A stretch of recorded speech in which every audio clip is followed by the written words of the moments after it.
Guys, আজি মই আপোনালোকক দেখাব বিচাৰিছোঁ যে কছাৰীসকলৰ আই সকাম কেনেকৈ কৰে। আই সকাম এটা কছাৰীসকলৰ অত্যন্ত মানে পৰম্পৰা সকাম এখন, আৰু এই সকামখন কেনেকৈ কৰে মই আপোনালোকক আজি দেখাবলৈ বিচাৰিছোঁ। যিহেতু আজি আমাৰ ঘৰত কৰিব, মই তাকে অকণমান আপোনালোকক ভিডিঅ' কৰি দেখাম বুলি ভাবিছোঁ। এই আই সকামখন একচুৱেলি জেঠ মাহত কৰা হয় গোপিনীসকলক লৈ।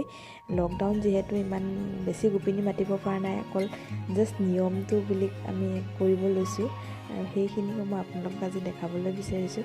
যদি ভিডিঅ'টো ভাল লাগে আপোনালোকে please like, comment and subscribe কৰিব। আশা কৰোঁ আপোনালোকৰ ভিডিঅ'টো ভাল লাগিব।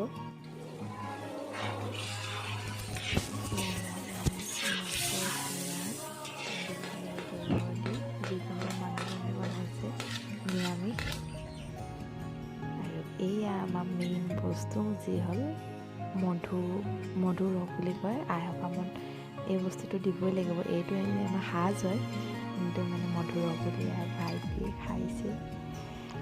এয়া গোপিনীসকলে নাম লৈ আছে।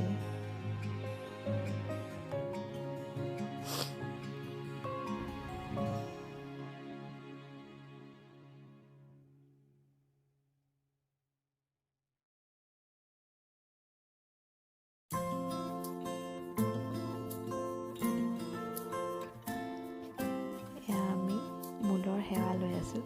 এই ল'ৰাটো চাওকচোন কিখন কৰি আছে। আপোনালোকৰ ল'ৰাবিলাকে বাৰু এনেকুৱা কৰেনে? যদি কৰে প্লিজ কমেণ্ট কৰিবচোন। যোনে যি ক'লেও তাহি নিজৰ মতেহে কৰে। এয়া গোপিনীসকলে প্ৰসাদ বগাইছে, প্ৰসাদ ভাগ কৰিছে। গোপিনীসকলে খাবৰ বাবে এইবিলাক বনোৱা হৈছিলে: ৰঙালাও, পচলা, চানা, আলু, মাছৰ জোল, বেঙেনা, পেটু ভাজি আৰু চাটনি, আচাৰ এইবিলাক। আৰু এয়া গোপিনীসকলে আমাৰ খোৱাত ব্যস্ত। আজি ভিডিঅ'টো ইমানতে সামৰণি মাৰিছোঁ। আপোনালোকে কেনেকুৱা লাগিলে প্লিজ কমেণ্ট কৰি জনাব। ভাল লাগিলে প্লিজ লাইক এটা কৰি দিব। Thank U.